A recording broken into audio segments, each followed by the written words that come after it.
So it's been 5 minutes, so we'll move it on to our last but not least speaker. We've got Fraser Smith.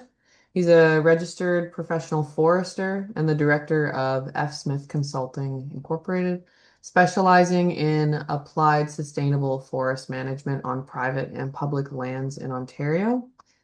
Fraser has a diverse applied background in forest planning and management, tree marking, silviculture, guest lecturing and presentations, prescriptions and inventories, expert testimony, and legislative interpretation, with an applied focus and experience in the management of terrestrial and aquatic invasive species and specialized herbicide application. And he's excited to be presenting on new and emerging approaches to the proactive management of hemlock woolly adelgid in Ontario. Take it away, Fraser. Right. Thanks so much. Can everybody see my screen there without any of the tabs at the top? All looks good. Yep, looks good. Okay, great. Oh, I see a floating thumbs up sign. Look at that. So yeah, thanks so much. Part of what I'm going to be going over here definitely touches on and of course builds from great presentations from Victoria and Ken so far. Um, what I'm looking at here, what I was hoping to get across to the professionals and practitioners in the audience today, of which there's fantastic showing today. It's great to see everyone. Um, what we're presenting on here is it's limited to basal bark. So I want to be clear from the beginning that there are lots of options and considerations, but that would be a much larger presentation. So um, in preparing for this, I was in a lot of conversations with other professionals and practitioners, especially in the US and Nova Scotia. And it was really interesting to see that there are just so many different ways to skin the cat, so to speak. But what we're limited to here, what I wanted to keep it confined to, is something that's mostly accessible for most in the crowd and focusing on basal bark specifically and in particular. So this presentation is really high level. There will be variations in approaches and limitations for all sites and circumstances, but at the end, I'll be going through an example exercise using real world data taken from our site in Orleans, Ottawa. And hopefully that will generate a little bit of discussion where we can get into more of the nitty gritty afterwards. So getting into it for some reason I can't, oh, there, get to overview. To give a quick overview, we're going through the basics, Protestant constraints, your application techniques for basal bark in particular. I really wanted to get into a fair bit about the setup, calculation, and tracking, how to organize your crews, what one can do for plots, for how to do this, and also really how it ties in between the silvicultural or thinning approach that Ken was outlining, and how it works in concert with a basal bark application. It's always good to have a big disclaimer. I want to be really clear. The info here is based on an evolving understanding. We're all just getting our heads around it. I mentioned earlier in terms of speaking with folks in the States, particularly Michigan, in describing to them where we're at in Ontario right now. The overwhelming message that I got from them when I was explaining how many sites have been confirmed in Ontario and what we're doing right now was, that's fantastic. You guys are at the exact point that we wish we had started at, and you're doing the right things, because we really do have more of a head start than other jurisdictions have necessarily had. And we want to take a proactive approach here. But at the same time, this is only partially field tested. And the hope here is that basically by getting the information out there and putting the tools and the knowledge into various practitioners' hands, that this can spread across the landscape, but also that we can better collaborate. We can learn together, and a rising tide raises all boats. That by sharing this information, it's just going to benefit the entire community as a whole, and up the professional practice. But also, this is one approach, and we don't have all the answers. So the basics. Um, Ken already, it's been referred to quite a bit as the silvicultural approach. I'm going to refer to it as the thinning approach here. Partly, I just think that, silviculture is a very broad term, and really basal bark treatments and pesticide treatments are an aspect of silviculture. So to compare thinning to basal bark, with what Ken just outlined here, it is a proactive and prophylactic approach. You're trying to get this in there as a precautionary measure of a known threat that is not yet present. And best bets, no regrets approach to making sure that the site is as ready as possible for hemlock woolly adelgid should it arrive. For basal bark, it's also proactive, but it can be reactive to a degree. Victoria went over this a little bit in her presentation, but also in talking to some colleagues with Parks Canada at Kejimkujik National Park, where they're doing quite a bit of basal bark and also stem injection treatments.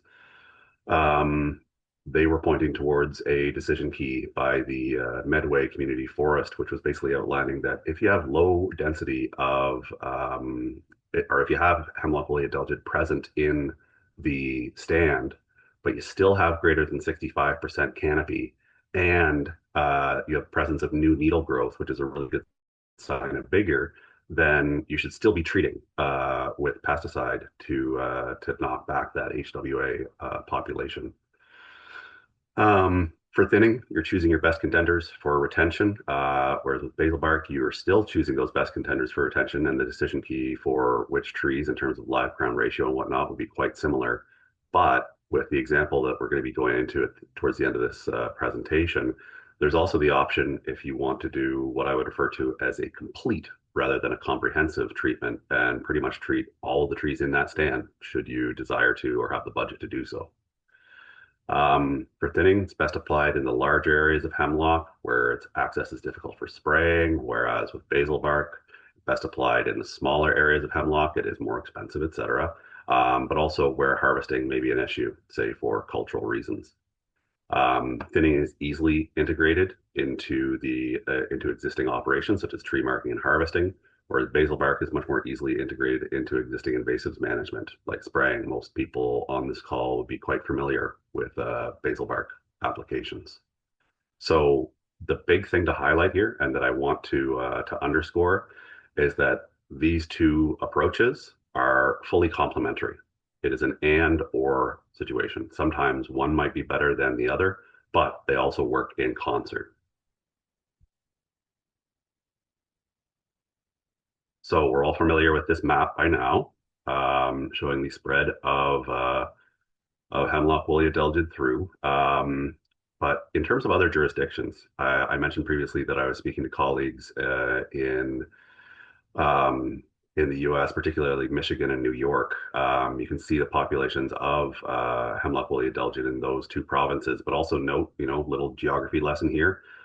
Those are the two states that share the pretty much the entire border with southern and central Ontario. The hemlock woolly adelgid does not care where the international border is, tariffs be damned, and has entered into the province. It's quite likely that there are other populations that simply haven't been noted yet in Ontario. But it's good to look towards our immediate neighbors for what they've been doing and what has been working for them. So Michigan has a great program where they are treating hemlock stands, and it's on both public and private lands. So not crown, but public lands, where they are providing this service to, municipalities, landowner associations, etc. It's quite a bit that they've done. Looking over to Nova Scotia, I do want to highlight there was a great presentation recently by the Ontario Woodlot Association. I went over a bit of what they had gleaned from Nova Scotia. But in Nova Scotia, in chatting with folks there at Kejimkujik National Park, as well as the Medway Community Forest, they are doing some great initiatives, and it's good to have a comparison in Canada, in the case of Nova Scotia, because we're dealing with a slightly different legislative framework. There's different access to various products, etc. than in the States. So it's much easier to, go there and see what they've been doing so that we can more compare Canadian apples to Canadian apples. Um, Important to note also in Nova Scotia and both of these states, they are primarily doing injection and drill and fill techniques. Drill and fill being that you drill into the stem and fill that hole with a product. Also in the States, they're doing soil drenches and also basal bark treatments. Now, all that we're talking about here is basal bark, um, just to keep things simple. But some of the options that you'll see from other examples in the States might not be relevant in Canada due to the regulatory differences.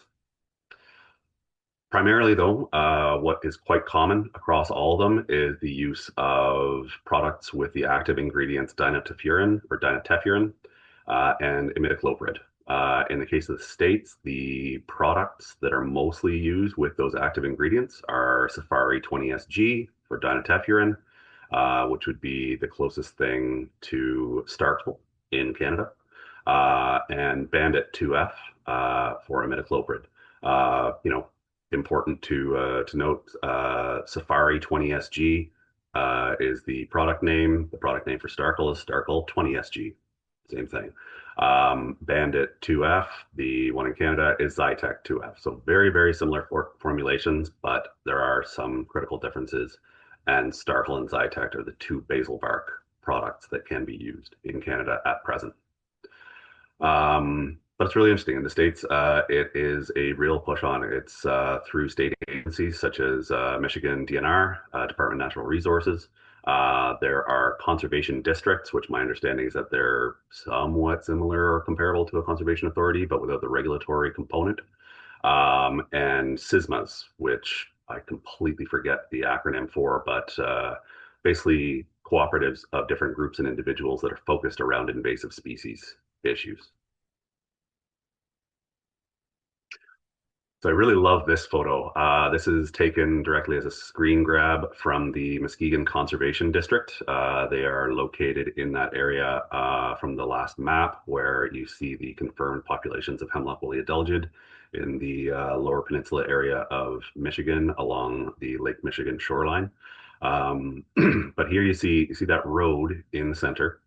Over to the right, you have treated stems. That is one private landowner, whereas on the left, you have a different private landowner who opted not to treat. And it's just a really nice illustration of these treatments have been being incorporated and being tried, and they work. Basically, if you have hemlock woolly adelgid in the area, you're seeing quite a lot of mortality, and a proactive approach, of which there are several. We're outlining two of them in particular in this presentation, but they work.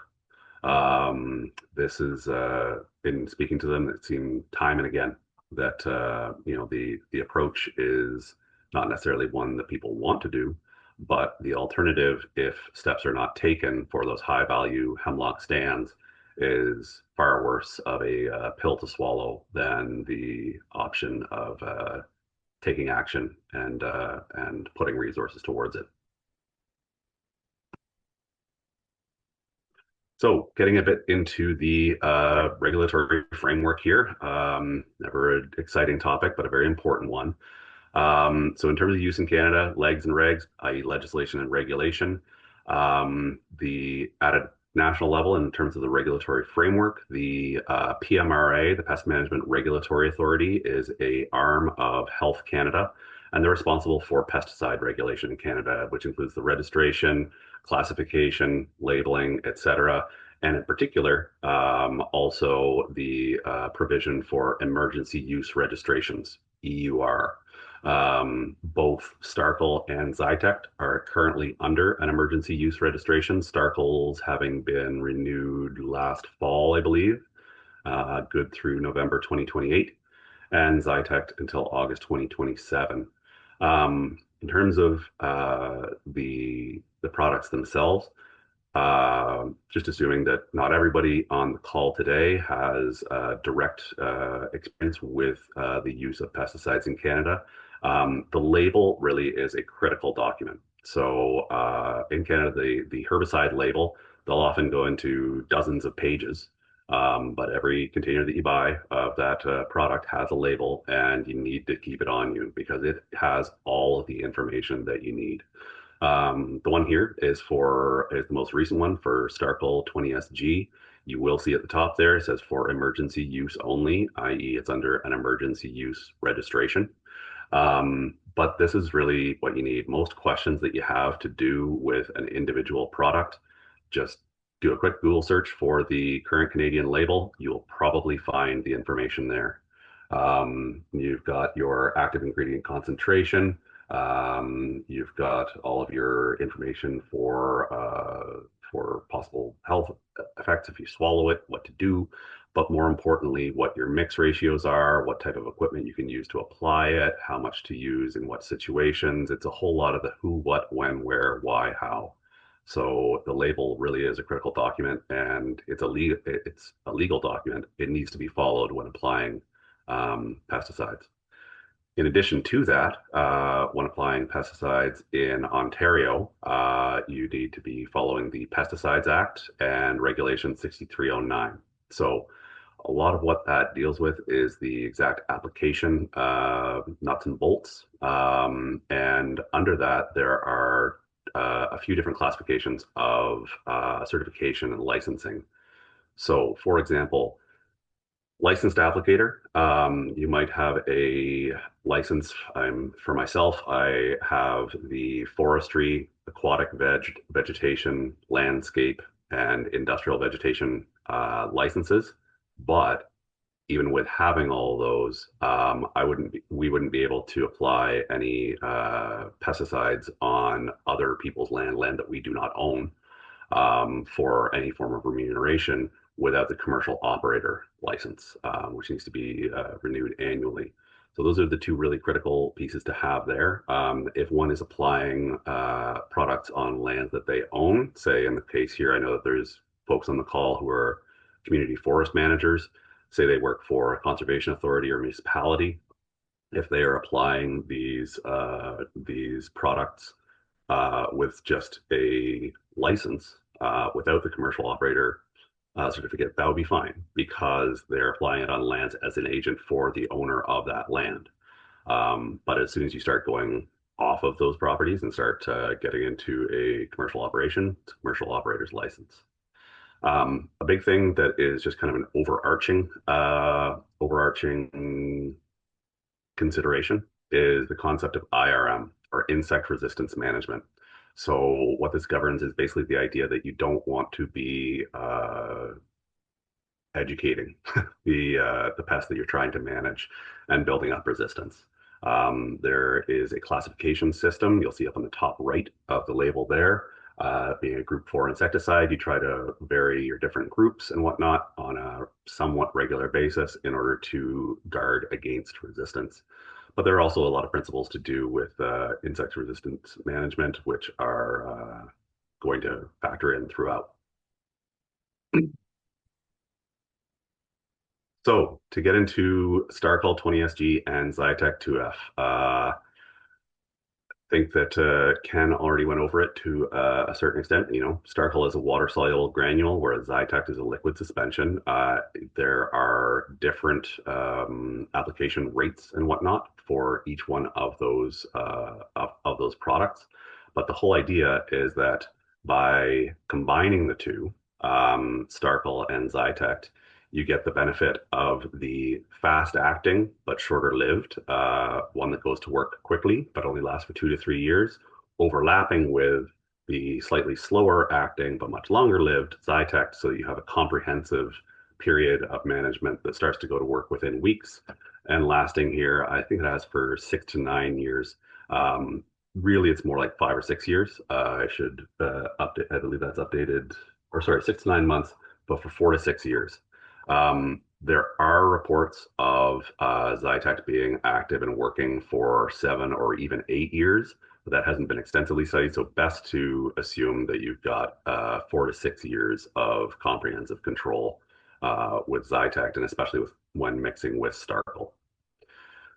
In terms of max label rate, with both of these products, you are limited, and you'll hear me refer to it quite a bit in here, that there is a certain amount that one can use of a given product per hectare and per year. So with Starkle, this is slightly higher at a rate of 1.2 grams per centimeter. I believe the most that you could get out at the lowest possible mixing concentration of Starkle is around 28 or 2,900 centimeters per hectare, but using a safer and a little bit more conservative approach on the lower end, but still well within the range of 1.2 grams per centimeter, 3,000 grams per hectare.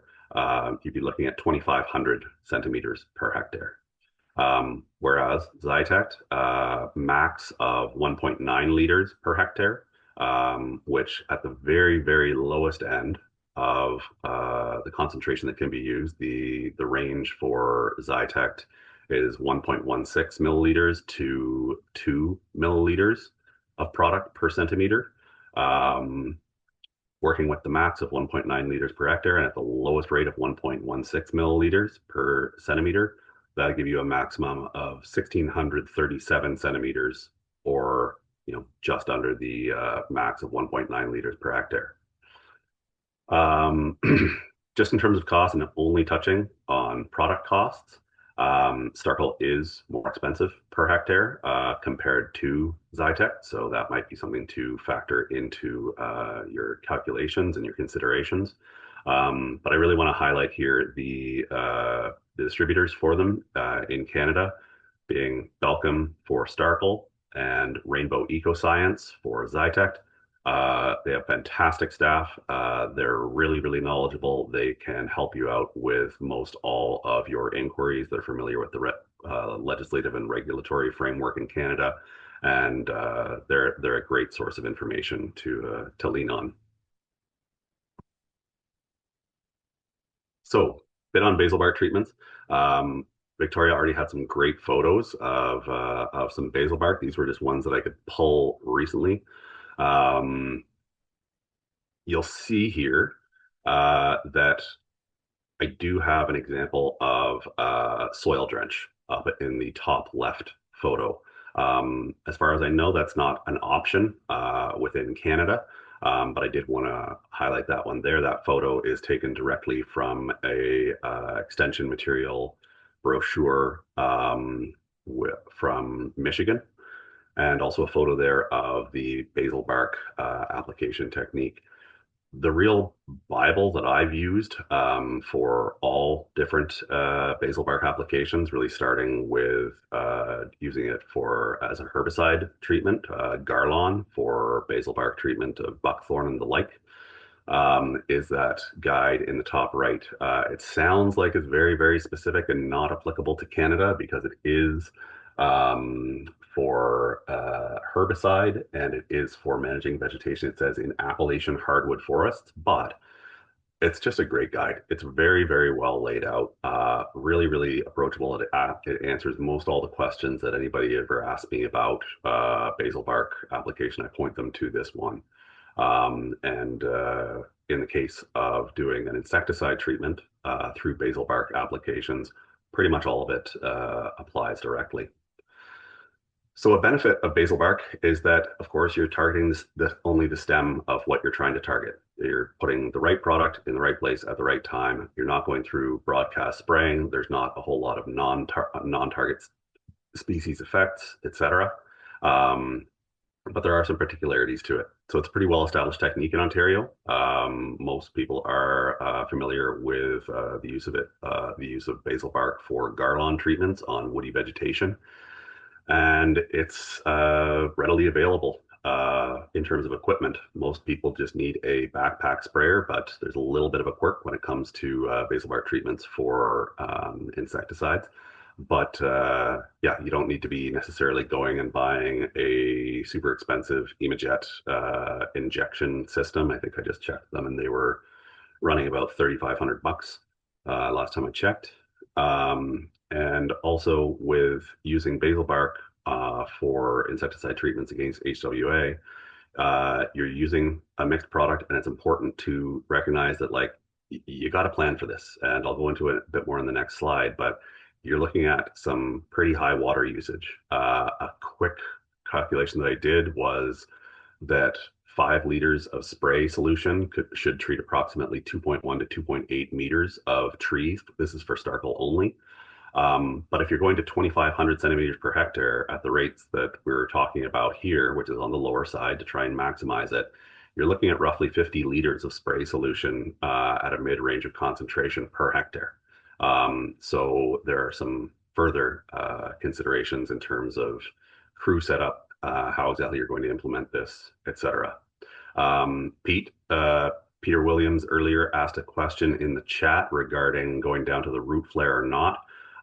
No. So with these products, both of them do state that you're going from 10 centimeters above ground up to breast height. I noted in there that I recommend top to bottom. The simple reason being that you want to avoid runoff at all costs to not get it down into the soil. You don't want to apply beyond the point of runoff. And if you start at the bottom and work your way up to the top, gravity's a constant, pulls that liquid down. It could be running off before you even realize it. So all the better to go from top to bottom. That way you're working your way down and you're hopefully not pushing excess product off of the stem. So tank mixing. Tank mixing is it's not often used by a lot of folks. Most often, people will go for a single pre-packaged product for given efficacy. But tank mixing isn't necessarily unfamiliar to people. Anyone who's been involved with afforestation efforts and tree planting is probably familiar with how many sites are treated pre-planting using a mix of simazine and glyphosate. So simazine being a product that gets down into the soil as a pre-emergent for grass species and affects the seeds that are in the soil before they germinate, whereas the complementary action of the glyphosate treats the existing emerged growth, green growing plants on the surface. Um, some of the benefits of it is that through tank mixing, you're not going and applying one product one time and one product the other time to get that combined efficacy. You can do it in one go, so it does significantly cut your cost of field application. And it's important to note that, in my experience, the product costs, while sometimes they are high, are usually quite a small fraction of the overall cost for a job. Most of the cost of the job being logistics, equipment, setup, staff time, etc. So it cuts the cost of field application to have to just visit the site once. Um, Now you have the combined efficacy of both products within a tank mixing scenario, but you also have the combined restrictions. So you got to take a look at that label. That label is going to tell you, for example, maybe one product has a certain distance of setback from water bodies, whereas the other one does not. When you are tank mixing, you need to go with the most restrictive elements of each of those labels combined. So there are pros and cons there, but always follow the direction of the label and the principles of IRM. It really does require quite a solid understanding of your equipment, the application rates, calculated volume, solid plan, etc. You want to be doing a lot of planning ahead of time and make sure that you're not scratching your head too much in the field and doing any guesswork. The photos here, mostly what we use for basal bark application are on the top left photo. Those are two different styles of Birchmeier sprayers. We really like those ones. They're out of Switzerland. These were the ones that I kept on getting recommendations from USDA Forest Service folks as being, the sprayers to use, and they have been fantastic. The quality of them is unmatched. You can service them in the field. They are made out of high quality components that don't break down, and they also come with a price tag to match. The Birchmeier motorized sprayer, which I'm going to be highlighting in the next slide, is what we use for basal bark applications, but they're currently running a bit over $1,800. The pump style is more affordable, but I think those are running around 700 or 800 these days. Still, it just takes 1 or 2 days in the field where your equipment doesn't work, and suddenly, my dad always said, "I've never been so wealthy that I could afford to buy cheap tools," and I think that those are some wise words. So also here we have what we call the Franken sprayer on the back of our quad. This one is one that I've just cobbled together over the years and keep on trying to design a better mousetrap. It is a 20 or 25 gallon, I believe. So about 80 to 100 liters in that. It has continual agitation. You can adjust the spraying on it. All those are all solenoid valves in the back to select whether it's spraying left, right, center, wand, whatever you want. But I'm using it in this presentation just to show that this is probably what we would use to bring into the field, not to do a broadcast application. All the applications would be done with the backpack sprayers, but this provides a central spot for herbicides to be mixed, to have continuous agitation, which is important with things like water-soluble granules or suspensions, etc. And then you can just decant directly into backpack sprayers, and you can mix up a big batch all at once and have multiple applications of the 10 to 15 liter backpack sprayers taken directly from that. The one on the bottom there, that's a larger one. That's our Enduraplast sprayer. I believe that one's an 80 gallon. So quick math there, that's 3,200 liters. Or no, 320 liters. Yes, 320 liters. Um, and that's it spraying right there. But again, this one can be used just as an agitator, exactly in place, used to fill up backpacks and have a large amount of water on site and mixed product. And that can be taken into the field in the back of either a truck, or in this case, it's sitting on the back of our Kubota side-by-side unit. Last thing, surfactants, they may be used. I've heard that with Starkle in particular, it does tend to foam. One of the pieces of extension material from Michigan that I read, or I believe it was New York actually, said just a little squirt of WD-40 in there will get rid of the foaming action. You're not allowed to do that in Canada. It has to be a product that is registered with the PMRA, but there are surfactants that will do exactly the same thing. So don't go for WD-40, contact a herbicide or pesticide rep, and they will point you towards what will work with a given product. So setup, calculation, and tracking, calibrating your sprayer. This is a really critical aspect right at the beginning of doing any operation. It should be done on a daily basis. So you want something with a consistent output for pressure or volume. Some hand pump sprayers do have a gauge on the hose that will tell you how much volume has been put out. Not as reliable, but it is a means of using a pump style backpack sprayer for basal bark treatments. What's much better is a motorized backpack sprayers. There's quite a few available.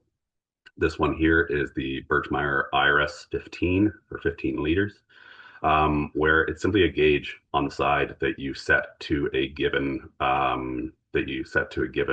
pressure.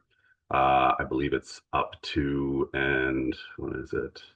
No, it's up to 6 bar or around 90 psi.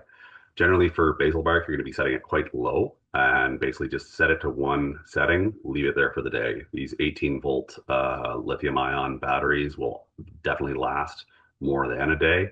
And that way you just have a consistent pressure that you can rely on. You need to calibrate yourself. So the basic idea here is that if you need to figure out how much you're applying to a tree, because again, it's going to depend on the diameter of that tree, how much product you apply. You can either figure out how much time that will take for a known volume, or you can figure out how much volume that would take for a known time. So basically, beginning of the day, set it to a low pressure setting, use a graduated cylinder of some kind, and you can either see how long with a stopwatch it takes to fill up 1 liter. You should be doing all this with water before anything is mixed, obviously, just because you're calibrating yourself. But you can time how long it takes to fill up a given volume, say 500 mils or 1 liter, or you can see how long it takes, or you can see, how much of that container is filled up within a given amount of time, say 30 seconds or 1 minute. Either way will work. It'll give you the same answer and the same benchmark to work from. For this exercise, usually what I did was trying to give myself quick references in my mind for what a given tree would take. So these values of 17, 31, 43, and 50 feet, 55 centimeters aren't arbitrary. These are the mid-range values for pole, small, medium, and large saw log sized trees. So polewood being 10 to 24 centimeters, the mid-range value there is 17, small 26 to 36, mid-range volume 31, etc. That way you can just keep four numbers in your head of whether it be for volume or for time. And when you're walking up to a tree and you're measuring it to figure out how much product or solution is going to need to go onto that tree, you've got a quick reference in your head as to whether you're off or not. Personal protective equipment for this is quite straightforward. All it is closed-toed footwear, long sleeves and pants, non-mesh hat, nitrile gloves. Not as pictured here. The photo there is of one of our staff who was treating DSV and poison ivy on a owned property, therefore not as a commercial operator, and was not wearing proper PPE. So it's important to recognize that. So, tools of the trade. The mantra here I'm going to say again is measure, calculate, time, and tally. So a lot of these pieces of equipment would be familiar to most people. We have a clicker. I've used that for keeping track because you want to make sure that you're not exceeding a given amount of cumulative diameter per hectare. So using a clicker is a great way to do that. You just did say a 40 centimeter tree. I was dividing them by 10. So for a 40 centimeter tree, I would do 4 clicks. Then if I did a 47 centimeter tree, that would be 5 clicks to round up. And then next, a 23 centimeter tree, 2 clicks to round down to 20. The law of large numbers means that you're probably going to be coming out safe, and especially if what you're aiming for is a slightly conservative estimate of total product allowed per hectare, you'll be within the safe range. As always, tree marking paint and flagging tape are always indispensable in the field. For the graduated cylinders that I was mentioning earlier, the photo that I have there are the ones that I really like to use. They're from Lee Valley. They're just silicone measuring vessels, which means that they don't tend to crack and break and knock around and everything. They nest inside of each other and they're much easier for handling in that critical mixing stage. Some form of a timer, always indispensable because you're trying to figure out volume based on time. And then these are two photos here from the States, the Birchmeier stick on the lower end. You can also use a diameter tape if you want. But on the right here, you'll see that there is a Birchmeier, not a Birchmeier, sorry, a Biltmore stick. A Biltmore stick where they've actually added on the amount of volume to apply based on different diameters of a tree directly there right on the stick, which I think is a really cool way to do it. The other approach here is a logger's tape we'll be familiar with, but what they've done is just printed out and taped on a chart for amount of product to use based on the different diameter breast height. Finally, the sprayer here is a different one that we've used in the past. Also a great product. That one's from My Four Sons, a outfit out of California, who make great motorized backpack sprayers. This one actually, I like that it has its own built-in agitator unit, whereas most backpack sprayers don't have that.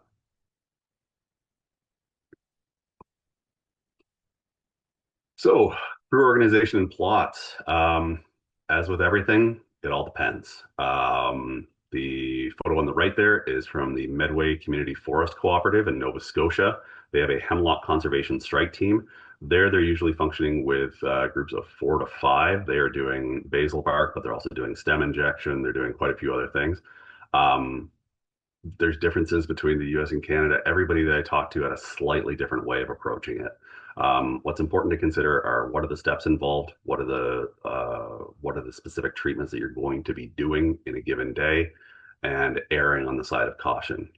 It's always good to have one extra pair of hands rather than one too few.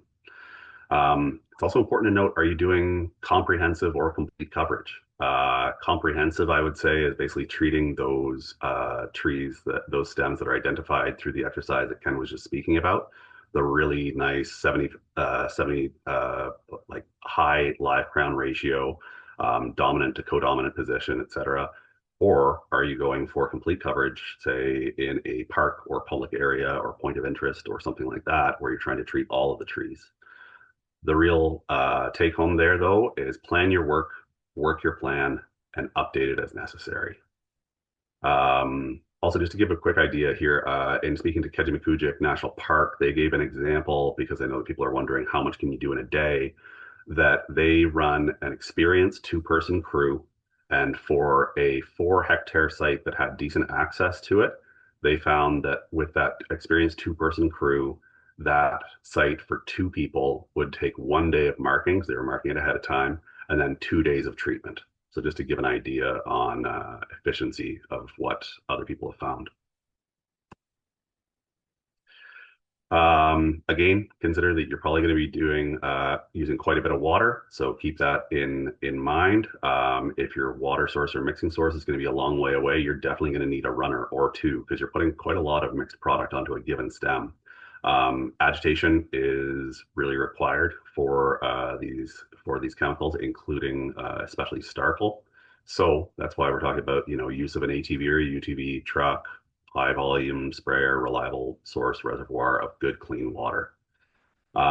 Here I would say I think the lowest I would ever want to go for a crew would be that one applicator and one runner, but ideally a crew of 3 for just a basal bark application alone.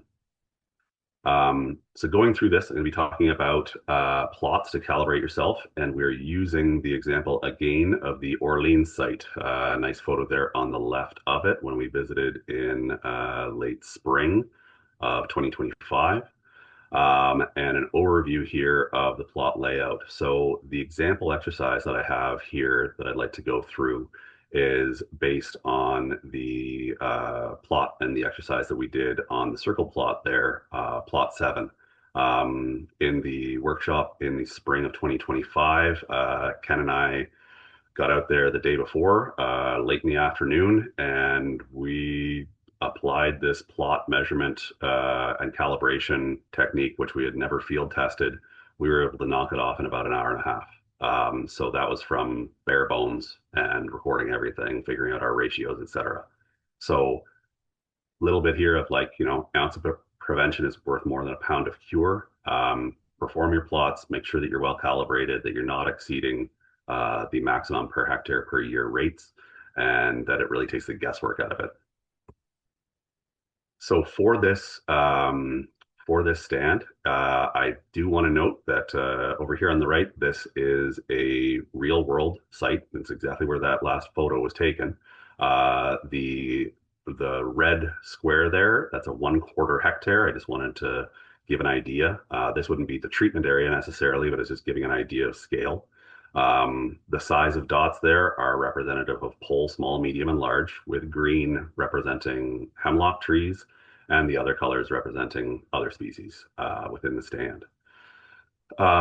This site is quite high stocking. I mean, we're dealing with over 80% hemlock. We haven't really seen that in many other hemlock stands in southern and central Ontario, south of the Shield.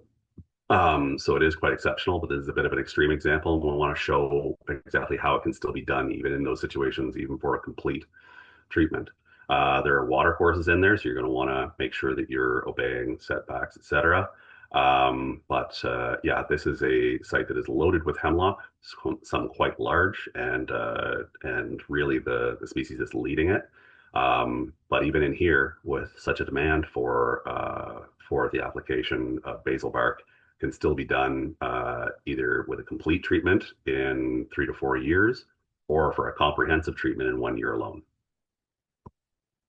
So for this exercise, the circle there, that represents a 17.85 meter radius plot. Chose that because it represents 1 hectare. So all of the numbers that I'm going to be giving in here are just showing the treatment within that plot. This would be extrapolated, of course, beyond the plot, but it's showing it as an example. So all the numbers in terms of diameters, etc., just add a decimal place to that. 250 centimeters turns into 2,500 centimeters for a hectare. Um, Within this plot, we had 41 hemlock that were greater than 10, that were pole size and above, represented by one large, four medium, 16 smalls, and 20 poles with 1,088 centimeters of cumulative diameter. So that would be, of course, 10,880 centimeters of hemlock diameter for a hectare. Note that that's quite a lot higher than the maximum application rate for a given year in a given hectare. So it was marked for the thinning treatment with your keeper trees identified. Those have been turned there into a light green color, and that represents 347 centimeters of cumulative diameter.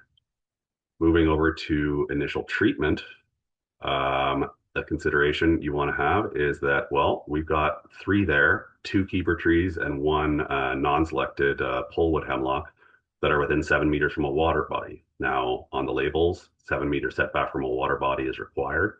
So we had to take those out of the equation for a basal bark treatment.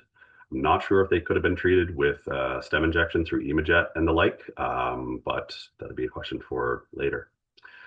So the two options here are to do a tank mix, which for the size of that plot would be 164 centimeters for the 0.1 hectare per year. You could then follow it up with Starkle because Starkle allows for a higher proportion of cumulative diameter to be done in a given year. So the way that I've represented that with my Petri dish looking aerial representation of this plot and stand is that in the first year, the stems that are treated with the tank mix are circled in blue. And then, should you want to really maximize what can be done, the two medium stems in the top left and right near the bottom could be treated with Starkle alone. What that gives us there is a idea of one large, two medium, and one small treated with the tank mix, equaling 163 centimeters. Again, you're dealing with around 1640 centimeters total of tank mix for a given hectare, so that's just under. And Starkle can make up the last. What I would recommend for this is keeping track of the trees and using the tree marking paint that you're going to have with you. Just choose a color scheme. What I would use here is to basically choose a given color for a given year and put dots toward the base of the tree. So you can figure out which ones have been treated in the past. You don't need to be doing tags with numbers or GPS locations or all that stuff. You can just see quite quickly, okay, if there's two dots, that means that it was treated with the tank mix. If it's one dot, then it was treated with probably just Starkle. And the color will tell you which year it was done in. So I've proposed here Roy G. Biv, red, orange, yellow, green, blue, indigo, violet, and that will cover off 7 years of treatment. And you can just go along based on that. So this would be here, year one, an example of the comprehensive treatment. You're doing an application of basal bark along with the marking for the thinning treatment, and you've added additional protection to those keeper trees, to the majority of them in the stand as an extra measure of protection. Comprehensive could likely stop here because you've treated most of those trees. And whether you are removing the non-selected trees or not, it's providing a similar measure of protection and additional protection if doing them together. And one can stop there. But to go through and demonstrate exactly what a complete treatment would be, can move through to year two. So here you'll see that the stems treated with the tank mix, which has an effective 5 to 6 year treatment efficacy period there, have been changed to a black outline. So those ones for the period of this multi-year treatment are done. The two that were treated with Starkle only have gone to a lighter yellow there. Again, the one in the top left and at the bottom. Whereas the other ones of non-originally selected trees have, again, the blue outline, so treated with a tank mix. There's 5 smalls there. And there are a few, I believe, three, two small and one pole that have been treated with Starkle only. So the idea being that those lighter yellow, it's that the Starkle is kind of wearing off. We're in year two now. We're going to want to treat those in year three, whether with Starkle only or with a tank mix. So here, those two that were treated in year one with Starkle only have been retreated with Starkle again. The stems treated with the tank mix in years one and two all have black outlines. You got blue outlines for the new ones selected for tank mix in year three. And we're keeping an eye on those ones that had a Starkle treatment only in year two because they're getting towards 2 years old now, and you'd want to treat those in year four.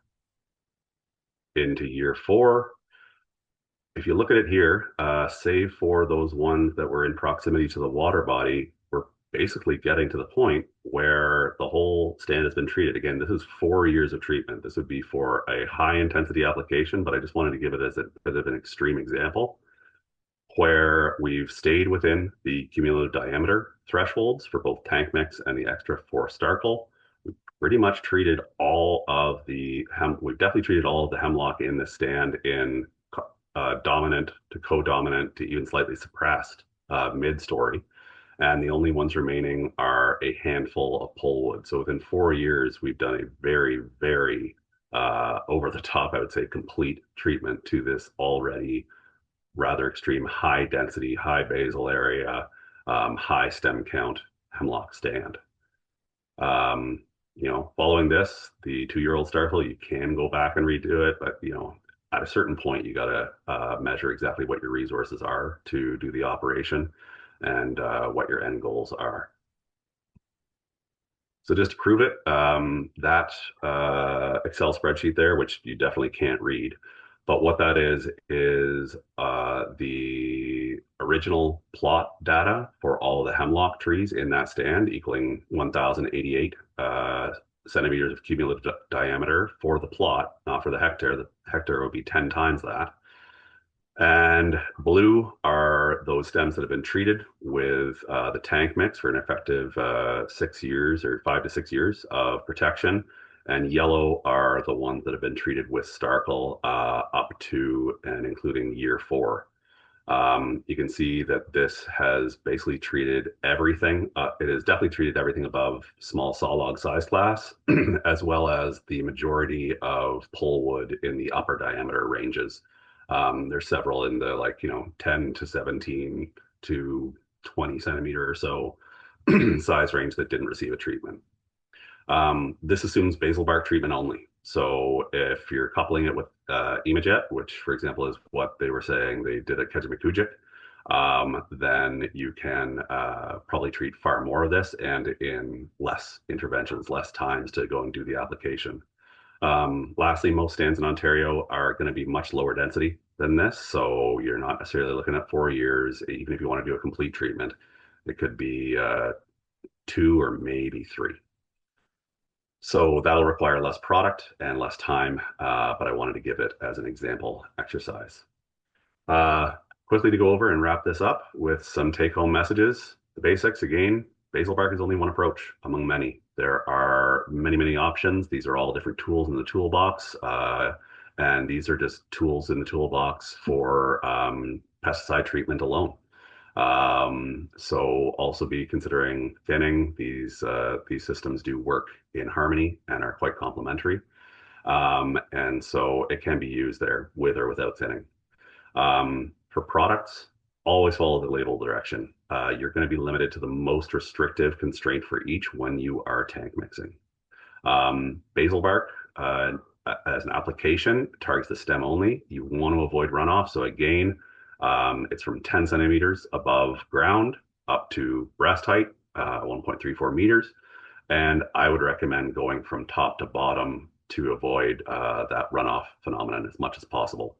But it really requires an understanding of your equipment. You want to be doing the measure, calculate, time, tally, be sure of your equipment, know exactly how it's functioning to remove the guesswork. You don't want to be out there figuring things out in the field and scratching your head. You want to have a plan and you want to work your plan.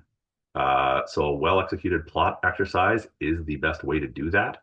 I'm not saying that you need to do one plot for every hectare. If you've got 4 hectares and it is a relatively consistent distribution throughout, you throw in 2 plots and get a fairly good idea of what's going to be averaged out over that. But you do want to be tracking yourself through GPS or the like to make sure that as you're coming up on that maximum threshold of centimeters per hectare, that you know what when you've done a hectare or when you're moving into the next.